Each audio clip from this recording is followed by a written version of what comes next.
என்னன்னா watermelon star கையை வெட்டிடுவேன்றான், இன்னொருத்த என்னன்னா வாட்டர்மெலன் ஸ்டாரை அடிக்க வரா. என்னடா நினைச்சு நிக்கிறீங்க எல்லாம்? வாட்டர்மெலன் ஸ்டார் என்ன உங்களுக்கு தக்காளி தொக்கா? இஷ்டத்துக்குன்னு போட்டு இந்த மாதிரி புரட்டுன்னு புரட்டுறீங்க அப்படின்ற மாதிரி நம்ம கேட்டுட்டு இருக்கோம். அதே சமயத்தில் இது எல்லா சம்பவமே நான் ஆல்ரெடி சொல்லியிருந்தேன், வாட்டர்மெலன் ஸ்டாருக்கு ஏதோ ஒரு வகையில் பாசிட்டிவாக முடியும் அப்படின்னு நம்ம சொல்லிட்டு இருந்தேன். இப்போ அது பாசிட்டிவாக அமைஞ்சிருச்சு அப்படின்ற மாதிரி தான் சொல்லணும். ட்விட்டர் பக்கம் போய் பார்க்கும்போது தான் தெரியுது, நிறைய பேர் வாட்டர்மெலன் ஸ்டாருக்கு ஃபயர் விட்டுட்டு இருக்காங்க. இப்போ அந்த மனுஷன் மேலே தப்பே இல்லைப்பா அப்படின்ற மாதிரி நிறைய பேர் சப்போர்ட் இப்போ கொடுக்க ஆரம்பிச்சிட்டாங்க. ஆக்சுவலாக இன்னைக்கு எபிசோடுக்கான செகண்ட் ப்ரோமோ எல்லாருமே பார்த்துருப்பீங்க. அந்த ப்ரோமோவில் வந்து பார்த்தீங்கன்னா இந்த மாதிரி வாட்டர்மெலன் ஸ்டாரை வந்து அவன் வந்து வெட்டிடுவான்னு சொல்லியிருப்பான். அந்த வார்த்தையை வந்து மீட் பண்ணியிருப்பாங்க. அதே மாதிரி யார் அந்த அவன் சொன்னது யாருன்னு பார்த்தீங்கன்னா எஃப்ஜே. ஸோ எஃப்ஜே தான் பார்த்தீங்கன்னா அந்த வார்த்தையை சொல்லியிருப்பாரு, வெட்டிடுவான்னு சொல்லியிருப்பாரு. அதே மாதிரி பார்த்தீங்கன்னா கமருதீன் வந்து அடிக்க வந்திருப்பாரு. ஸோ இதை லைவ் அப்டேட்டில் போன வீடியோவில் நான் அப்டேட் பண்ணியிருந்தேன். ஸோ அதுக்கப்புறம் இப்போ இந்த ப்ரோமோலையும் பார்த்தீங்கன்னா அதே சம்பவத்தை தான் எடுத்து போட்டிருக்காங்க. பட் இந்த வீடியோ அதுக்கான வீடியோ இல்லை. ஆக்சுவலாக அந்த ஒரு விஷயம் இருந்ததுல அதோட இம்பாக்ட் வந்து பார்த்தீங்கன்னா சோஷியல் மீடியாவில் பயங்கரமாக ரிஃப்ளெக்ட் ஆயிருக்கு. எஃப்ஜே நான் ஆல்ரெடி சொல்லியிருந்தேன், எஃப்ஜேயோட ஆட்டிடியூட் வந்து நிறைய பேருக்கு ஆல்ரெடி பிடிக்கல.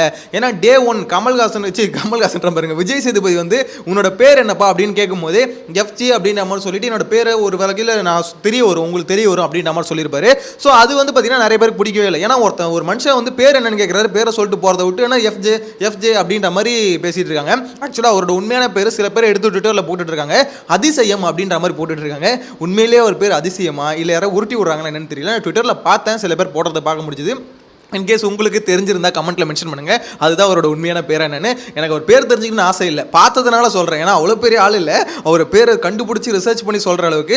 ஆனால் இதுக்கப்புறம் பார்த்தீங்கன்னா எஃப்ஜேன்னு இருக்காங்களே, அந்த பேரை வந்து எல்லாருமே பயங்கரமாக ட்ரெண்ட் பண்ணுவாங்க. ஏன்னு பார்த்தீங்கன்னா இப்போயே ட்ரெண்ட் பண்ணிட்டு இருக்காங்க. ஏன்னா அவர் விட்டு வந்த ஒரு வார்த்தை ப்ரோமோவில் எதுக்கு அதை மியூட் பண்ணுறீங்க? ஏன்னா அது வந்து வெட்டிடுவேன்றது வார்த்தை அவ்வளோ வந்து பார்த்தீங்கன்னா சென்சிட்டிவான ஒரு வார்த்தை. ஸோ அது சொல்லவே கூடாது. கிட்டத்தட்ட ரவுடித்தனம், கிட்டத்தட்ட இல்லை மேக்ஸிமம் ரவுடித்தனம் தான். அவங்க வந்து லிட்டரலாக பார்த்தீங்கன்னா வாட்டர்மெலன் ஸ்டாரை மிரட்டிட்டாரு. ஸோ அதனால் என்ன கேட்குறாங்கன்னா, இந்த மாதிரி ரெட் கார்டு வந்து விஜய் சேதுபதி காமிப்பாரா அப்படின்ற மாதிரி கேட்டுக்கிட்டு இருக்காங்க.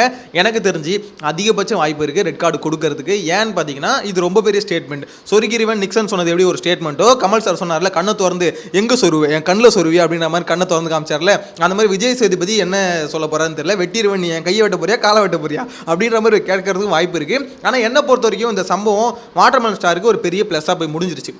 அதே மாதிரி ரம்யா ஜோ இருக்காங்களே, அவங்க மேலே ஒரு நெகட்டிவாக போய் முடிஞ்சிருச்சு. ஏன்னு பார்த்தீங்கன்னா இந்த பிரச்சனையோட ஆக்சுவலாக ஒரு மாதிரி ஷார்ட்டாக சொல்கிறேன், இந்த பிரச்சனை என்ன நடந்ததுன்னு புரியாதவங்களுக்கு புரிய வைக்கிறதுக்காக சொல்கிறேன். என்னென்னு பார்த்தீங்கன்னா ரம்யா ஜோ இவங்க எல்லாமே பார்த்தீங்கன்னா ரம்யா ஜோவும் அரோராவும் பார்த்தீங்கன்னா அந்த க்ளீனிங் ஒர்க்கில் வாட்டர்மெலன் ஸ்டாரை கூப்பிட்டு வந்தாங்க. கூட்டிகிட்டு வந்து இந்த க்ளீனிங் ஒர்க் அவர் பண்ணிட்டு இருக்கும் போது போயிட்டு பார்வதியை கூப்பிட்டு வர சொன்னாங்க.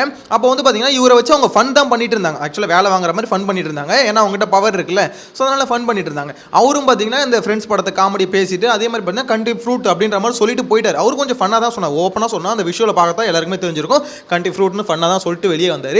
வெளியே வந்து பார்வதியை கூடும்போது பார்த்தீங்கன்னா ஃபன்னாக தான் கூப்பிடுவார், மாமா அவங்க கூப்பிட்றாங்க அப்படின்ற மாதிரி. ஆனால் பின்னாடியே இந்த ரம்யா ஜோ வந்து அதுக்கு அர்த்தம் என்ன, ஓ முட்டாளா அப்போ இரு நான் போய் வச்சுக்கிறேன்னு சொல்லிட்டு வெளியே வந்து அவங்க ஒரு சம்பவம் பண்ணாங்க பாருங்க. ஆக்சுவலாக வாண்டடாக அந்த சண்டையை வந்து கிரியேட் பண்ணாங்க. எல்லாருக்குமே அந்த விஷுவலை பார்க்குற எல்லாருக்குமே தெரியும் அது வந்து வாண்டடாக கிரியேட் பண்ண ஒரு சண்டைன்னு. ஏன்னா ஒரு நேச்சுரலாக வர சண்டை அப்படி இல்லை. இது வந்து பார்த்தீங்கன்னா ஒரு சப்ப மேட்டரை எடுத்து நான் ஒரு இஷ்யூவாக கிரியேட் பண்ணுவேன். ப்ரொமோ கண்டென்ட்டுக்கு ரம்யா ஜோ வேலை செய்கிறாங்களோ அப்படின்ற மாதிரி தோணுது. ஏன்னா அது என்னதான் சில பேர் சப்போர்ட் பண்ணாலும் என்னை பொறுத்த வரைக்கும் அப்படி தாங்க தோணுது. அது வந்து வாண்டடாக ஃபுல் அண்ட் ஃபுல் அவங்களும் ஆர்டிஃபிஷியலாக கிரியேட் பண்ண ஒரு ஃபைட் மாதிரி தான் இருக்குது.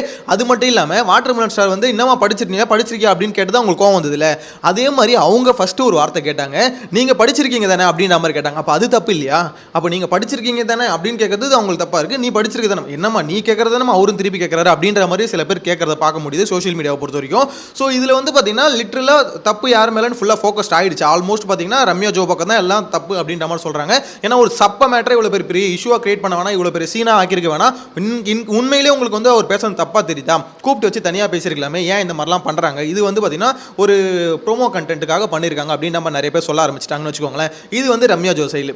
ஆக்சுவலாக இப்போ பிரச்சனை என்னன்னு பார்த்தீங்கன்னா வாட்டர்மெலன் ஸ்டார் எல்லாரையும் எதிர்த்து பேசுறாரு. அதே மாதிரி பார்த்தீங்கன்னா எல்லாரையும் பார்த்தீங்கன்னா ஒரு மாதிரி மூஞ்சில் அடிச்ச மாதிரி பேசுறாருன்றதான் இங்கே பிரச்சனையே.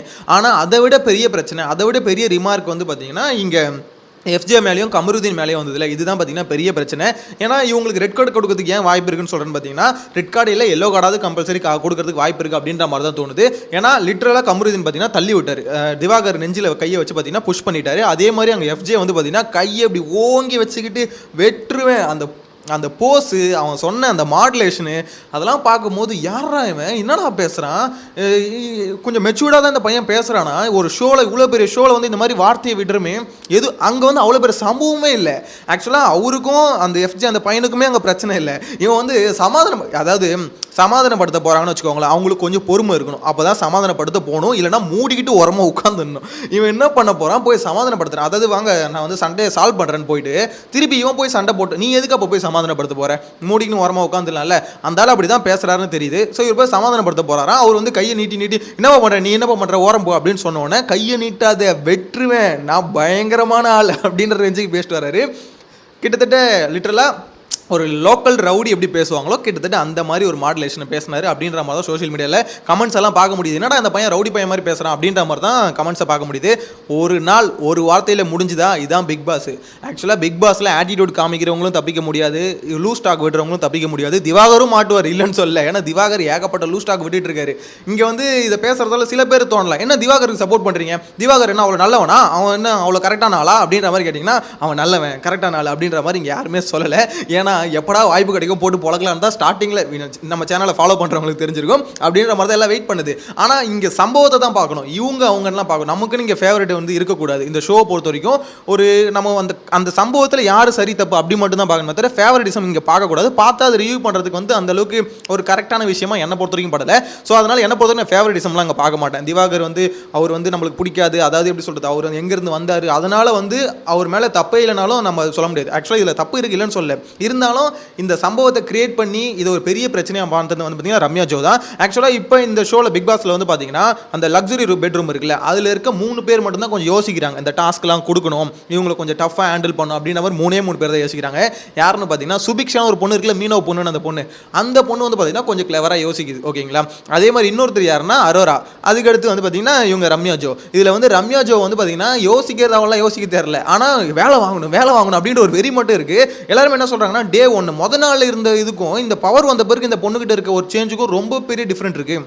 முத நாள் வந்து அப்பாவி மாதிரி இருந்தது, இப்போ இந்த பவர் கைக்கு வந்து என்னடா இப்படி இருக்குது அப்படின்ற மாதிரி கேட்டுக்கிட்டு இருக்காங்க. அது பவர் வந்தால் எல்லோரும் கொஞ்சம் மாறுறதா, அதான் சொல்லுவாங்களே, இன்றைக்குமே வந்து பவர் இல்லாமல் இருக்கிறத விட பவர் இருக்கிறது தான் பார்த்திங்கன்னா ரொம்ப ரிஸ்க்கான விஷயம் இந்த மாதிரி ஷோவை பொறுத்த வரைக்கும். ஏன்னா அந்த பவரை நம்ம எப்படி ஹேண்டில் பண்ணுறோம், அந்த பவரை கொஞ்சம் பிசுறு தட்டி நம்ம யூஸ் பண்ணுறோம்னு வச்சுக்கோங்களேன், போட்டு நம்மளை பொழந்துருவாங்க. ஸோ இவங்க எப்படி ஹேண்டில் பண்ண போகிறாங்கன்னு தெரியல. ஆனால் அந்த 3 பேர் தான் யோசிக்கிறது. பசங்களில் வந்து பார்த்திங்கன்னா கமருதினி, அந்த பிரவீன் காந்தி, இவங்களாம் வந்து பார்த்திங்கன்னா வேலைக்கே ஆகலை. எதுக்கு வந்தால் ஏன் வந்தான்னு தெரியாமல் சும்மா எல்லாத்துக்கும் சண்டை போடுறது கத்துறது. இந்த கமருதின் தான் நல்லா வாங்கிட்டு போறாருன்னு நினைக்கிறேன். ஏன்னா எல்லாத்துக்கும் சும்மா எமோஷனலாக கத்திக்கிட்டு சண்டை போகிறதுக்கு மூளையை யூஸ் பண்ணணும். ஏன் மூளையை யூஸ் பண்ணவே மாட்டாங்கன்னு தெரில. எனக்கு தெரிஞ்சு அந்த 3 பேர் மட்டும்தான் அந்த டாஸ்க் விஷயம் இதில் ரிலேட்டட்லாம் யோசிக்கிறாங்க. அதில் தான் ரம்யா ஜோ வந்து ரொம்ப ஃபோக்கஸ்டாக இவங்க வந்து டாஸ்க் வந்து வேலை வாங்கணும் அப்படின்னு நினச்சிக்கிட்டு இருக்காங்க. அதே மாதிரி வேலையும் வாங்கிட்டு இருக்காங்க. ஸோ அது வந்து தப்பாக முடியுமா கரெக்டாக முடியுமான்னு கேட்டிங்கன்னா, அவங்க வேலை வாங்குறது கரெக்ட், அவங்களுக்கு கொடுக்கப்பட்ட பவர் அதை யூஸ் பண்ணுறாங்க, அதெல்லாம் தப்பே கிடையாது. இருந்தாலும் அதில் வந்து கண்டென்ட் வந்து பார்த்திங்கன்னா தானாக கிரியேட் ஆகிறதுக்கும் இந்த மாதிரி சில்லி பிரச்சனையெல்லாம், அதாவது அவர் ஃபன்னாக சொன்ன விஷயத்தை இவ்வளோ பெரிய சீரியஸாக மாற்றுறது வந்து அவங்களுக்கு தான் பேக் ஃபயர் ஆகும், ஆயிடுச்சு அப்படின்ற மாதிரி தான் சொல்லணும். ஸோ இதில் நிறைய பேர் வந்து வாட்டர் மெலனுக்கு ஆல்ரெடி சப்போர்ட் பண்ண ஆரம்பிச்சிட்டாங்க. தர்பூசணி பழத்தை வந்து உடைக்கணும் பொழக்கணும்னு பேசினவங்களாம் இல்லை, என்ன இருந்தாலும் தர்பூசணி மேலே அந்த அளவுக்கு தப்பு இல்லையே, இதில் வந்து அந்த பொண்ணு மேலே தான் தப்பு இருக்குது அப்படின்ற ரேஞ்சுக்கு பேச ஆரம்பிச்சிட்டாங்க. பார்த்தீங்களா, வாழ்க்கை ஒரு வட்டம்ன்ற மாதிரி எந்த வாட்டர் மெலன் ஸ்டாரை எல்லாம் வந்து அவனை வெளியே தூக்கணும் அப்படின்னு பேசிட்டு இருந்தாங்களோ, அதே வாட்டர் மெலன் ஸ்டாருக்கு வந்து அவன் மேலே அவ்வளோ தப்பு இல்லைப்பா, எல்லாம் ஒரு மாதிரி ஒதுக்குறாங்கப்பா காரணம் அப்படின்ற அளவுக்கு பேச வச்சிட்டாங்க. இதுதான் நான் சொன்னேன், அந்த ஆள் அமைதியாக விட்டாலே அவரே பார்த்தீங்கன்னா ஒரு வாரத்தில் வெளியே வந்துடுவார். ஏன்னா மக்கள் வந்து ஓட்டு போட மாட்டாங்க. ஆனால் நீங்கள் ஏதாவது நோண்டி சும்மா இருக்கணும், சூப்பர் ஸ்டார் ஆக்கி விட்டுறாதீங்க அப்படின்ற மாதிரி தான் சொல்லிட்டு இருந்தேன். அதே மாதிரி ஆக்கி விட்டுருவானுங்க போல இருக்கு. ஆல்ரெடி வாட்டர் மெலன் ஸ்டாரை வந்து கையில் பிடிக்க முடியாது. இதில் இந்த வீக்கெண்டில் இதே மாதிரி பண்ணி ஒரு சிம்பத்தியில் மக்கள் மட்டும் கையை தட்டிட்டாங்கன்னு வச்சுக்கோங்களேன், செத்தம் அவ்வளோதான். அதுக்கப்புறம் ஸ்பீச்சை கேட்கவே முடியாது. அந்த வீட்டுக்குள்ளே மிச்ச பேர்லாம் இருக்காங்களே செத்தாங்க. இப்போதைக்கு வாட்டர் மெலனுக்கு சப்போர்ட் பண்ணுறது யாருன்னு பார்த்தீங்கன்னா விஜய் பார்வதி இருக்காங்களே, அவங்க மட்டும் வாட்டர் மெலனுக்கு ஓரளவுக்கு சப்போர்ட் பண்ணிட்டு இருக்காங்க. சப்போர்ட் மீன்ஸ் ஆனால் இந்த மாதிரி பண்ணாதீங்க இது பேசாதீங்க அப்படின்ற மாதிரி கொஞ்சம் காம் பண்ணுறது அவங்க மட்டும் தான் பண்ணிட்டு இருக்காங்க. அதே மாதிரி வாட்டர் மெலனும் அவங்ககிட்ட வந்து அதிகமாக எதிர்த்து பேசுறதில்லை. மேபி பேசினா எடுத்து சொருவிடும் அப்படின்ற ஒரு பயம் இருக்கா என்னன்னு தெரியல, அவங்ககிட்ட மட்டும் பேசுறதில்லை. ஆனால் ஒரு விஷயத்தை மட்டும் இங்கே பார்க்க முடியுது, வாட்டர் மெலன், இந்த கலையரசன், இவங்க எல்லாரையும் பார்த்தீங்கன்னா ஒரு லெவல் கீழே வச்சு தான் எல்லாம் பார்க்குறாங்க. அதனால தான் இஷ்டத்துக்குன்னு அந்த கோவம் வருதுன்னு சொல்லுவாங்களே. இப்போ அந்த எஃப்ஜி அந்த பையனுக்குலாம் இவ்வளோ சீக்கிரம் இந்த ஒரு வார்த்தை வருதுன்னா, இப்போ எப்படி சொல்கிறது, நம்ம கீழே அவனை என்ன வேணா பண்ணலாம் அப்படின்ற ஒரு எண்ணம் இருந்தால் தான் எடுத்தோன்னு அப்படி ஒரு வார்த்தை வரும். அவருக்கு வந்து பெருசாக எதுவும் அந்த பையனை அசிங்கமாக திட்டலை, அந்த பையனுக்கும் அவருக்கும் ஒரு பெரிய பிரச்சனை இல்லை, இந்த கான்வர்சேஷனில் 2 பேருக்கு எந்த சம்மந்தமும் இல்லை. இருந்தாலும் இவ்வளோ பேர் சண்டை வருதுன்னா என்னை பொறுத்த வரைக்கும் அந்த பையன் வந்து அவர் வந்து அந்த லெவலில் வச்சு எல்லாருமே மோஸ்ட்லி அந்த லெவல் தான் பார்ப்பாங்க வெளியில் இருக்கவங்க. ஆனால் உள்ளே இருக்கவங்க அப்படி பார்க்கக்கூடாது. அது எப்போ மாற்றிக்க போகிறாங்கன்னு தெரியல. விஜய் சேதுபதி வந்து ஒரு ரைடு ஒன்றும், அதாவது இவங்களை இப்படிலாம் நீங்கள் பார்க்கக்கூடாது, அது எப்படா நீ பார்ப்ப? கமருதீனை வந்து அந்த மாதிரி பேசுவேன் நீ, ஏன் வாட்டர் மெலன் மட்டும் நீ பேசுற அப்படின்னு கேட்கணும். அதே மாதிரி கமருதீன் வந்து இஷ்டத்துன்னு கை வைக்கிறது காரணம் என்ன நினைக்கிறீங்க? அவன் தானே அட இவன்டா இவனை என்ன பண்ணலாம் அப்படின்ற ஒரு எண்ணம் இருக்குல்ல, அதையும் மாற்றணும். ஸோ விஜய் சேதுபதிக்கு பெரிய ரோல் இந்த வீக்கெண்டில் இருக்க போது. ரெட் கார்டு கொடுப்பாங்களா இல்லையா அப்படின்றத வெயிட் பண்ணி பார்க்கணும். என்னை பொறுத்த வரைக்கும் எல்லோ கார்டு கொடுக்கறதுக்கான அதிகபட்ச வாய்ப்பு இருக்குது. பார்க்கலாம் விஜய் சேதுபதி என்ன மாதிரி தீர்ப்பு கொடுக்க போகிறாரு. கமல் சார் மாதிரி வந்து சொருவு எங்கே சொருவு அப்படின்ற மாதிரி கேட்க போகிறாரா, இல்லை வந்து சப்பையா அதெல்லாம் ஒன்றும் இல்லை வாட்டர் மெலன் தானே வாங்கணும் அப்படின்ற மாதிரி விட்டு போகிறாருன்னு வெயிட் பண்ணி பார்க்கலாம். நெக்ஸ்ட் வீடியோவில் மீட் பண்ணலாம். சேனலை சப்ஸ்கிரைப் பண்ணி வச்சுக்கோங்க, அப்போ தான் அடுத்தடுத்த அப்டேட் வரும். Bye by.